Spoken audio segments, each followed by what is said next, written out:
আর যেখানে থাকো খবরদার নিজেদের আখলাক ইমান আমল এটা খুব গুরুত্বপূর্ণ বিষয়।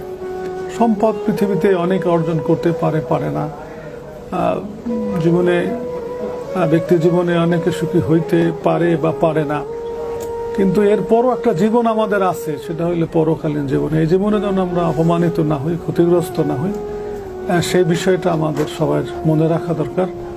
অভাব থাকতে পারে, অভাবের কারণে আমরা অসৎস বা অসত্য বা শরিয়াত গর্হিত কোনো পন্থায় আমরা সম্পদ অর্জন করার চেষ্টা করব না। এই বিষয়টা মাথায় থাকতে হইবে। বিশ্বাস দৃঢ়ভাবে তোমাদের থাকতে হইবে যে আসলে সৎ পথ, স্বচ্ছ পথ, সুন্দর পথ, এখানেই সম্মান। অস্বচ্ছ, অসুন্দর বা মিথ্যা এই পথে কোনোদিন শান্তি নেই, কোনোদিন সম্মান নাই।